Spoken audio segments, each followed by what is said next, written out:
Selamat sore semua. Selamat berjumpa kembali di episode Embun Jiwa yang ketiga ya. Pada hari Rabu tanggal 15 Desember ini. Seperti biasa kita akan bahas masalah-masalah yang berkenaan dengan remaja maupun pemuda dalam kehidupan mereka sehari-hari. Sebagai informasi untuk episode Embun Jiwa yang keempat nanti tidak dilaksanakan minggu depan atau 2 minggu lagi. Tapi langsung Januari tanggal 5 hari Rabu jam 3 sore seperti biasa ya, jadi langsung tahun depan supaya bisa ada libur buat kita semua ya selama libur Natal tahun baru, meskipun nanti tetap kita akan liburnya juga nggak jauh-jauh aja karena kan masih dalam masa pandemi juga ya. Harapannya semua tetap menjaga protokol kesehatan masing-masing supaya pandemi ini cepat segera berlalu ya. Oke, mari kita bahas pertanyaan-pertanyaan yang sudah masuk pada sore hari ini ya. Oke, kita mulai aja dengan pertanyaan yang pertama. Saya cewek SMA kelas 2. Ingin tanya Pak, bagaimana cara mendapatkan teman dekat yang baik dan bisa dipercaya? Karena satu kelas kelihatannya suka ngomongin orang di belakang. Saya tahu karena saya posisinya adalah ketua kelas. Oke. Ini saran untuk A ya, kita sebut aja si A ini. Bagaimana caranya bisa dapat teman yang istilahnya nggak suka ngomongin di belakang, nggak suka apa ya, istilahnya bermuka dua mungkin ya. Jadi kalau ngomong A di depan ya di belakang ngomong A, jangan jadi ngomong B atau C atau Z. Tentunya kalau satu kelas mungkin temannya sekitar 15-20 orang, kemudian ceweknya juga separuh, jadi mungkin sekitar 10-11 orang gitu ya. Berarti kan pilihan kita hanya 9 atau 10 orang sebagai teman ya untuk si A ini. Memang pilihannya nggak banyak, karena ketika kita masih sekolah di SMP atau SMA, pembatasan kelas itu membuat pilihan teman kita pasti nggak banyak ya. Tapi dari 8 atau 9 orang yang menjadi teman sekelas kita ya mungkin bisa kita pilih 1 atau 2 orang untuk jadi teman dekat kita yang menurut kita paling cocok dan paling baik ya. Nanti ini kan sudah kelas 2 SMA ya si A ini. Nanti kalau mungkin naik ke perguruan tinggi, mahasiswa, otomatis kan lingkup pergaulannya jadi lebih luas ya, temannya jadi lebih banyak. Satu angkatan mungkin kalau universitasnya besar itu mungkin satu angkatan bisa 700.000 orang ya. Mungkin yang satu jurusan ya tergantung jurusannya ya. Kalau jurusannya yang banyak peminat juga mungkin bisa 300-400 orang satu angkatan atau bahkan lebih. Jadi ketika masuk ke perkuliahan nanti otomatis lingkup pergaulannya akan lebih banyak dan lebih luas, lebih besar. Kalau saran saya untuk sekarang ya memang coba dipilih yang istilahnya paling sreg, paling nyaman menurut A ini paling cocok gimana yang dari 8 atau 9 temennya yang cewek ya. Kalau ternyata nggak ada yang cocok atau nggak ada yang sreg, ya mau gimana lagi ya, pilihannya terbatas soalnya. Tapi kalau merasa semua nggak cocok dan lebih nyaman sendiri, misalnya tanpa teman dekat, ya nggak apa-apa, karena kan cuma tinggal 1 tahun SMA-nya, SMA kelas 3 nanti ya. Harapan saya sih semoga dapat teman yang cocok. Oke, itu saja saran saya untuk si A. Kemudian berikutnya, oke. Saya cowok usia 18 tahun, Pak, dan saya penasaran pada saat fase nanti bekerja itu kesulitan utamanya apa ya? Atau pada saat merintis usaha itu kesulitannya apa? Oke, ini cowok usia 18 tahun ya, jadi mungkin masih SMA kelas 3 mungkin ya, atau mungkin sudah kuliah tingkat pertama ya, semester 1 atau 2 ya. Nggak dijelaskan ya, tapi kita lihat aja nanti ya. Usianya berapa? Kalau 18 tahun ada yang sudah bekerja, misalnya istilahnya nggak melanjutkan kuliah, ada ya, mungkin beberapa teman saya juga dulu seperti itu. Jadi karena mungkin keterbatasan ekonomi, jadi harus langsung bekerja ya. Tentu saja kesulitan yang dihadapi jauh lebih besar kalau lulus SMA langsung bekerja, karena lapangan pekerjaannya pasti terbatas pilihannya. Itu pasti satu kesulitan terbesar kalau misalnya lulus SMA harus langsung SMA atau SMK langsung bekerja, kesulitannya itu. Pilihan karir sangat terbatas, oke? Tidak banyak jenjang karir untuk anak SMA atau SMK yang menjanjikan. Biasanya hanya operator atau sekedar outsourcing atau apa ya. Makanya kalau untuk SMA atau SMK, harapan saya semua bisa meneruskan sampai jenjang kuliah selesai. Kalau nanti lulus kuliah, masalah apa yang paling dihadapi oleh mereka yang ingin cari pekerjaan di perusahaan ya? Satu, pasti ketika mengirimkan lamaran dan lain-lain, panggilannya lama atau enggak ada panggilan meskipun sudah kirim banyak lamaran ya, biasanya itu membuat kecil hati, membuat patah semangat. Itu pasti itu istilahnya yang pertama kali dihadapi kesulitannya seperti itu. Dua, kalau ternyata lamarannya ada panggilan untuk interview atau psikotes dan lain-lain, itu masuk tahap kesulitan kedua. Kesulitan kedua tentu saja kalau masuk psikotes ya, lolos psikotes, kan masih interview ke user ya. Interview user itu nggak mudah karena otomatis bagi orang yang belum pernah punya pengalaman bekerja, interview dengan user yang biasanya manajer itu pasti akan grogi, akan canggung, akan takut dan lain-lain. Apalagi kalau usernya tipe-tipe killer gitu ya, yang istilahnya kalau nggak cocok dengan dia pasti akan langsung diomongkan di depan.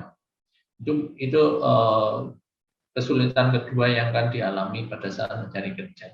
Yang ketiga, kalau sudah diterima, perjuangan belum selesai ya. Kalau sudah diterima, ternyata masuk perusahaan, beban tekanan pekerjaan akan langsung terasa, apalagi kalau untuk perusahaan yang istilahnya skala menengah. Ya kan? Karyawannya nggak terlalu banyak, tapi beban pekerjaannya merata.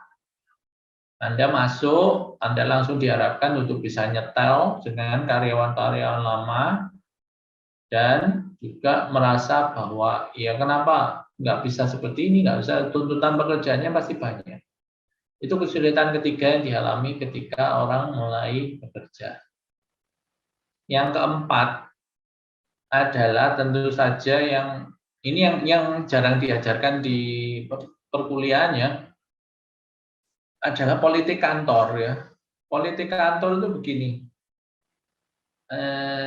atasan kita misalnya manajer bagian apa gitu ya, ternyata nggak cocok dengan manajer bagian lain, atau malah nggak cocok dengan direktur masing-masing gitu ya. Nanti akan terjadi saling begal antar bagian, ya kan? Bagian lain membegal pekerjaan kita, sementara manajer kita juga ingin kita membegal pekerjaan bagian yang tidak dia senangi. Itu yang disebut politik kantor.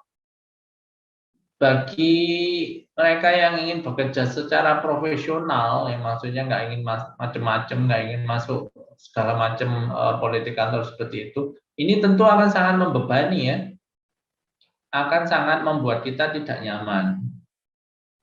Jadi ini kesulitan keempat yang jarang-jarang biasanya dibicarakan atau diceritakan ketika kita mau mulai bekerja, ketika kita mau lulus kuliah. Jarang-jarang diceritakan ini. Politik kantor. Sedangkan kesulitan bagi mereka yang ingin memulai pekerjaan sendiri, ya tentu saja resikonya lebih besar ya. Nggak semua orang punya jiwa entrepreneurship atau wirausahaan yang kuat. Karena untuk menjadi seorang wirausaha tentu saja perlu yang namanya 1, modal, 2, koneksi, 3, pengetahuan yang luas tentang bidang usaha yang nanti akan dilaksanakan. Nggak usah jauh-jauh lah. Kita masuk ke, misalnya begini, mau jadi pengusaha roti, lulus kuliah jurusan tata boga, mau jadi pengusaha roti ya. Pengusaha roti ini dalam artian membuka pabrik roti sendiri. Modal sudah ada, mesin-mesin pembuat roti sudah ada, karena mungkin sebelumnya orang tuanya juga pekerjaannya seperti itu, atau mungkin kenalannya ada yang seperti itu, jadi bisa tahu beli mesin roti yang murah dan bagus di mana. Itu juga pengetahuan yang harus diketahui dulu. Oke, itu fase pertama ya, ketika membuka usaha misalnya pabrik roti. 2, relasi. Relasi ini ada 2 macam ya. 1 adalah supplier, orang-orang yang nanti akan menyuplai bahan baku ke pabrik Anda. 2 adalah konsumen. Kan nggak mungkin pabrik roti kalau buka toko roti sendiri pasti nanti akan sangat repot. Ada toko-toko roti yang punya pembuatan roti sendiri tapi umumnya kecil ya. Kalau kita bicara pabrik roti kan harusnya di drop ke banyak outlet ya. Jadi ketika masuk ke pembuatan roti sudah selesai, otomatis kan harus dijual ya. Kalau nggak punya relasi dengan banyak orang, banyak toko, mencari konsumen itu bukan pekerjaan yang mudah ya. Makanya sampai ada jurusan kuliah marketing ya, bagaimana berusaha mendefinisikan target pasar itu seperti apa, bagaimana cara pendekatan, promotion, product placement, dan lain-lain segala macam. Marketing itu sebetulnya kalau untuk usaha kecil menengah yang paling penting itu adalah relasi.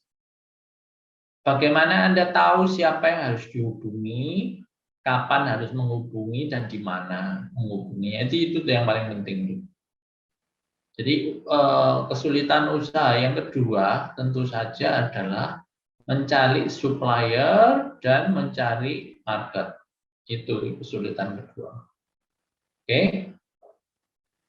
Kesulitan yang ketiga itu tentu saja setelah punya modal ya, punya relasi.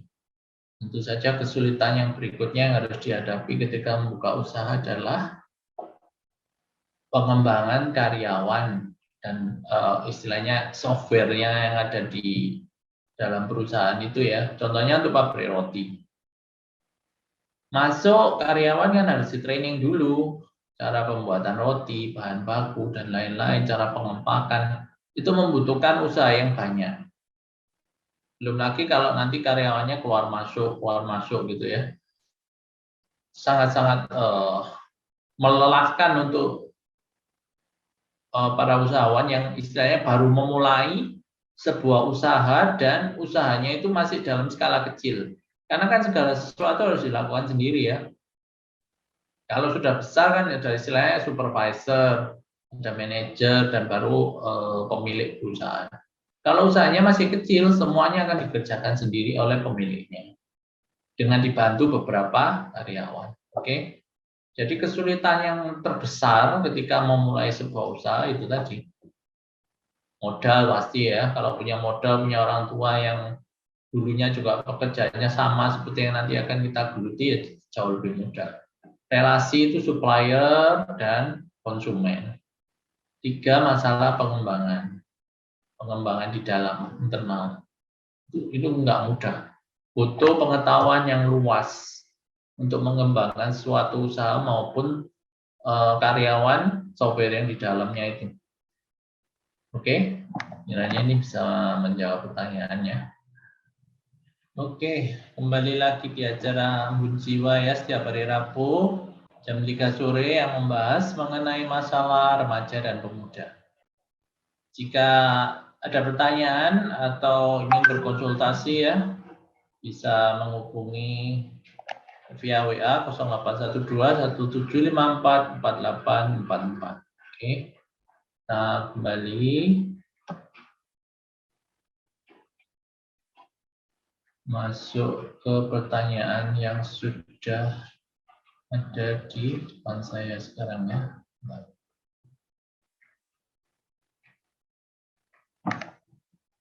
Ini ada 2 pertanyaan yang akan saya gabung ya, karena mungkin skop pembahasannya hampir sama ya.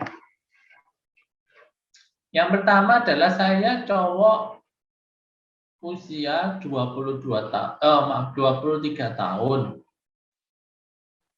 Sementara pacar saya cewek masih kelas 2 SMA. Apakah ini tidak apa-apa, Pak? Karena kan sekarang lagi zaman cerita anak di bawah umur dan lain-lain. Oke, itu pertanyaan pertama ya. Pertanyaan kedua yang mungkin istilah lingkupnya hampir sama ini.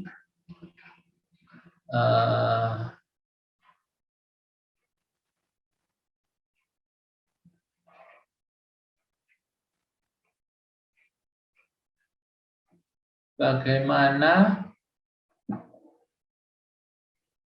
untuk masalah bagaimana untuk masalah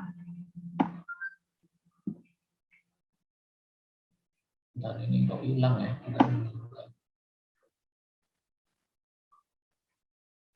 Oh ini.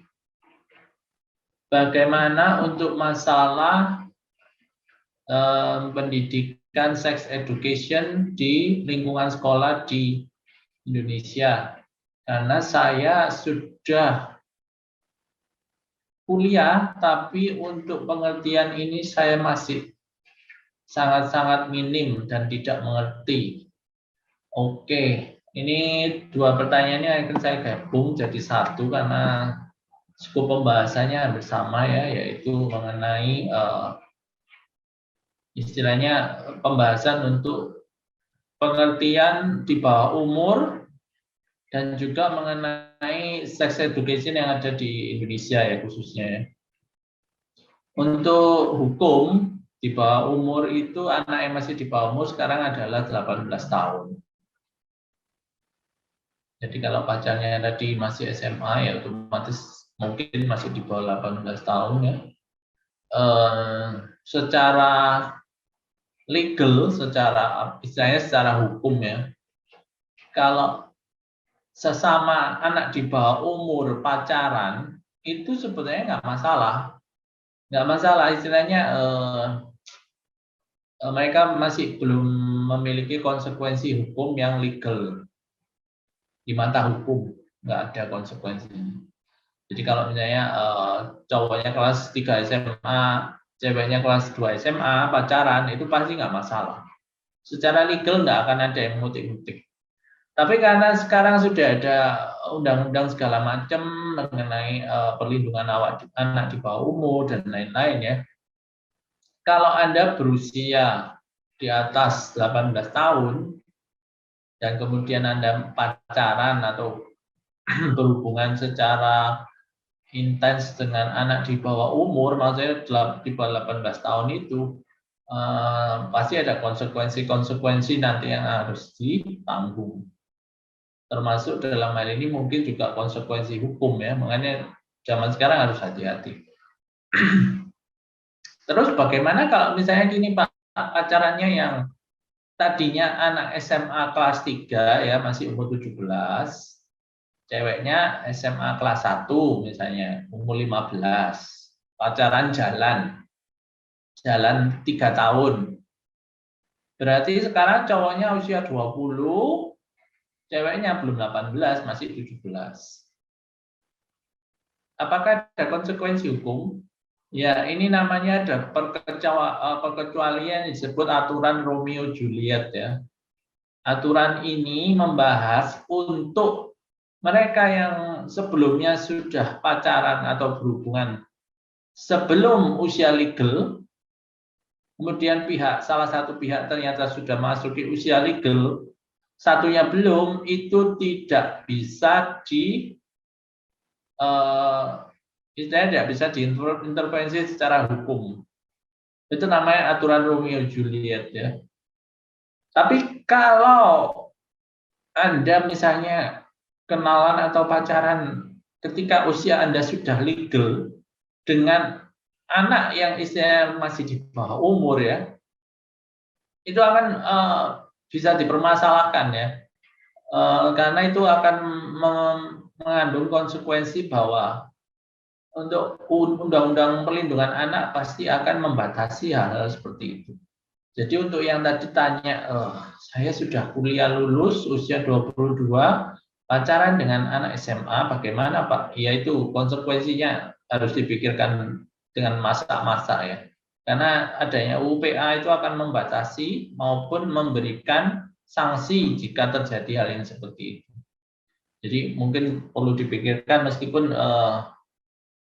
sudah jalan berapa lama saya nggak tahu ya, karena dari pertanyaannya hanya itu aja. Kemudian tadi yang kedua adalah mengenai sex education di Indonesia. Tadi pertanyaannya mbaknya itu sudah kuliah tapi mungkin secara sex education-nya masih minim. Yang pertama-tama harus saya tegaskan ya di sini, sex education itu tidak melulu pengertian mengenai hubungan secara seksual, enggak seperti itu ya. Orang itu sering salah kaprahnya di situ.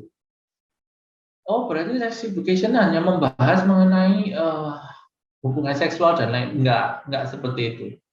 Sex education itu yang pertama mengenai pengenalan diri, mengenai cara menjaga diri, apa-apa yang boleh dilakukan oleh orang lain terhadap diri kita, ataupun ketika kita minta bantuan ke orang lain itu batasnya seperti apa. Itu yang harusnya diajarkan ketika anak masih SD. Ya kan? Kalau masih TK juga bisa, tapi anak TK itu biasanya kan lebih banyak bersama orang tua, masih orang tua yang orang tuanya masih sering bersama-sama, jadi masih lebih aman. Ketika masuk usia sekolah dasar, anak juga harus diajarkan bahwa ini yang boleh, ini yang tidak boleh dilakukan oleh orang lain terhadap dirimu. Ini yang di Indonesia mungkin masih belum tegas batasnya maupun cara pendidikan yang harusnya seperti apa, itu enggak istilahnya masih belum jelas dan belum transparan ya. Jadi tiap orang punya istilahnya pendapat maupun aturan sendiri-sendiri tiap keluarga. Padahal mestinya untuk usia SMP ya, usia SMP itu sudah bisa dan sudah mengerti bagaimana cara menjaga diri dengan baik. Menjaga diri itu bukan hanya tidak mengalami kejahatan ya, tapi juga bisa membawa diri dan tidak istilahnya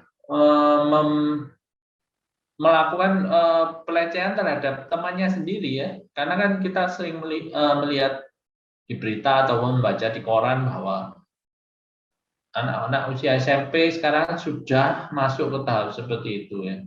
Kenapa kok bisa seperti ini? Saya pikir ya karena itu tadi, bahwa pendidikan yang harusnya dilakukan itu ternyata masih kurang atau bahkan belum. Pendidikan mengenai pemahaman seksual yang baik.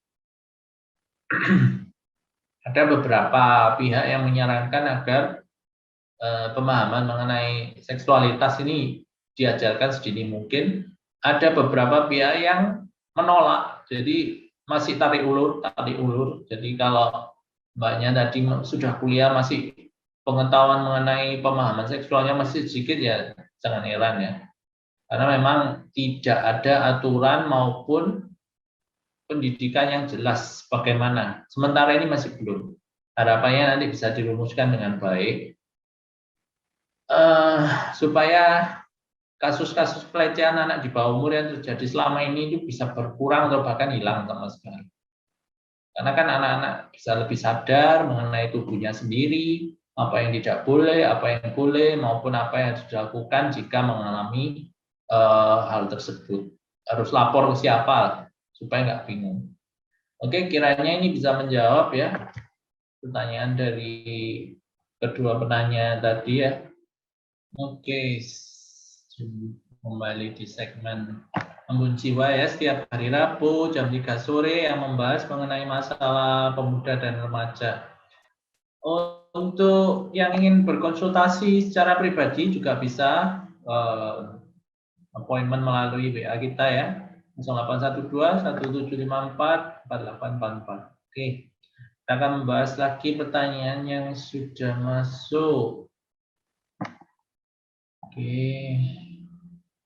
Pak, sekarang saya sedang, maaf, Pak, sekarang saya selalu susah tidur. Bangun tidur juga kepikiran karena orang tua selalu membandingkan saya dengan kakak sepupu yang sudah bekerja dan sudah bisa hidup sendiri.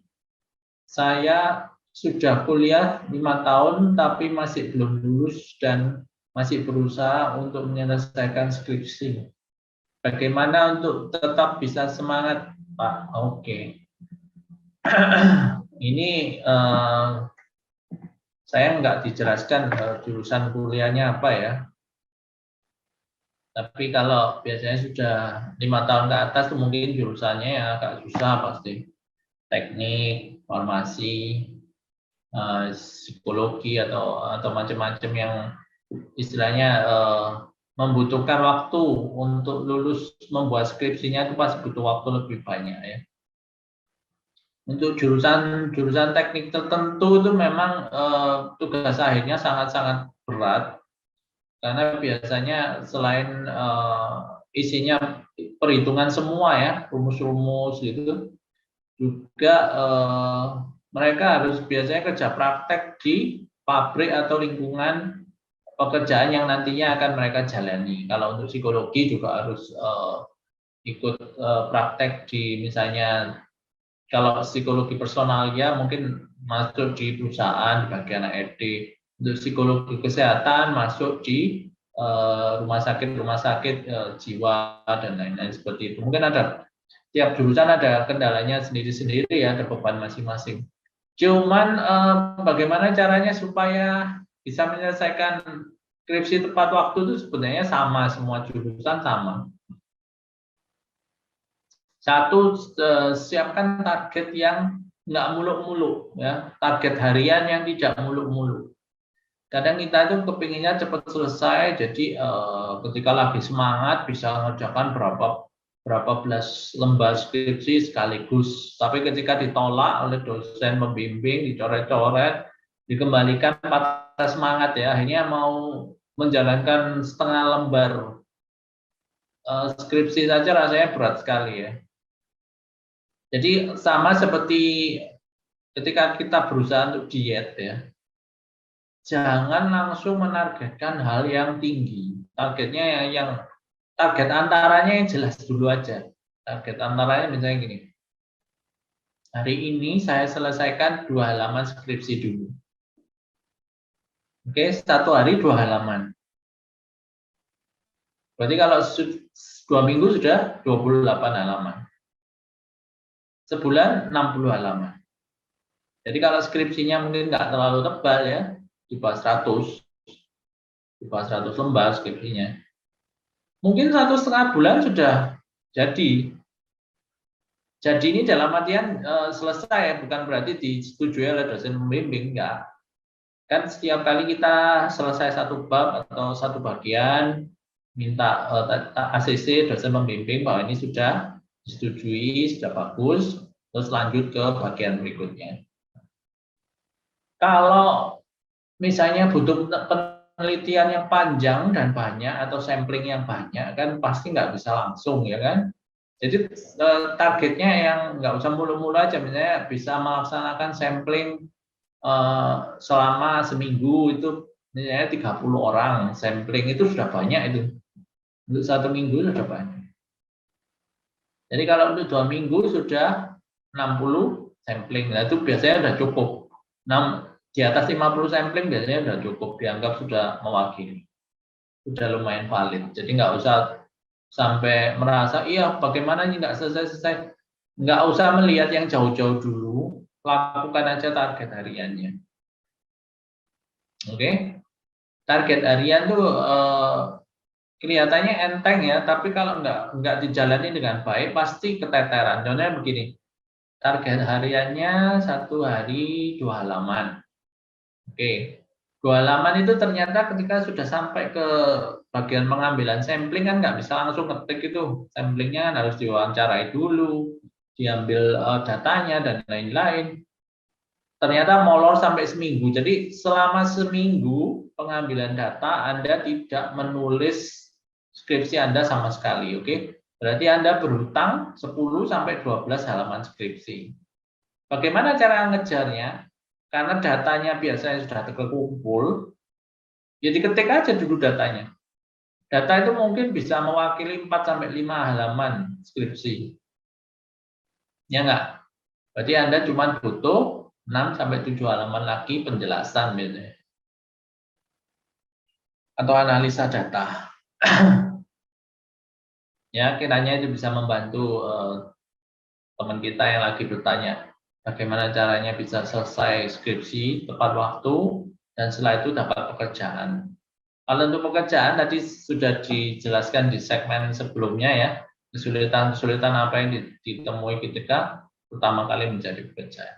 Oke, kiranya ini bisa menjawab pertanyaan dari saudara tadi ya. Oke, berikutnya.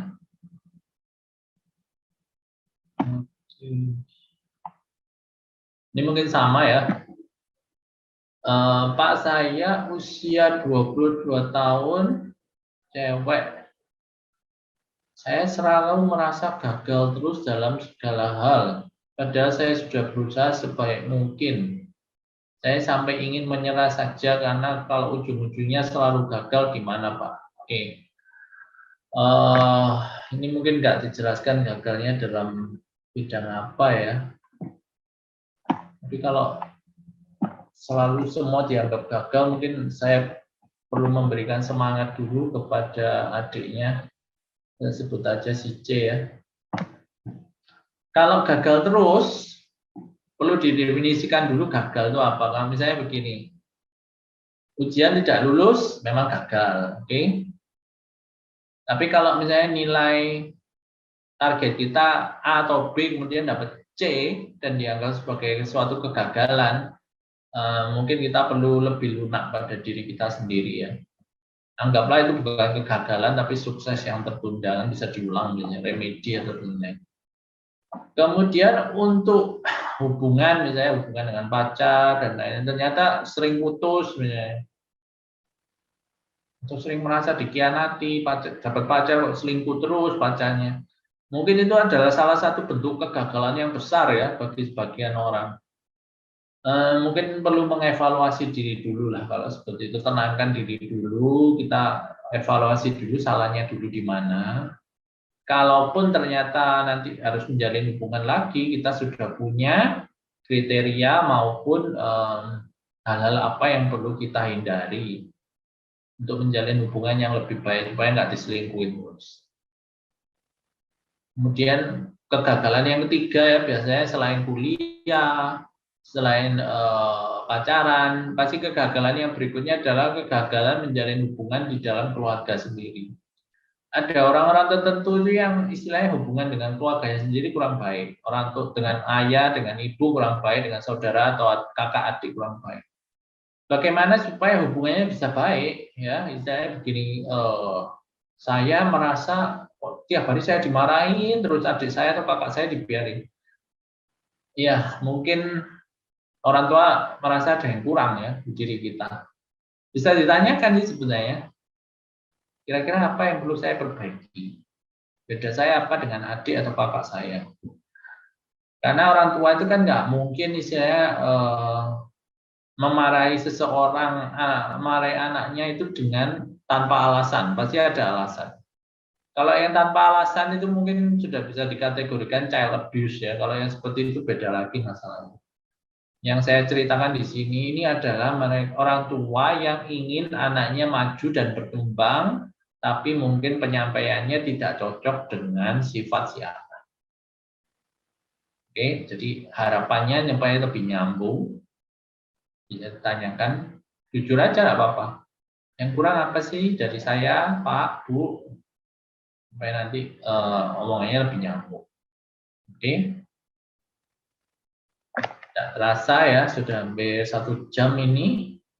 Terima kasih untuk mereka yang sudah join dan mengirimkan pertanyaan. Kita akan jumpa lagi di Embun Jiwa episode 4 tanggal 5 Januari 2022 hari Rabu jam 3 sore seperti biasa ya. Oke, terima kasih semua. Jika ada salah kata, saya mohon maaf. Selamat sore.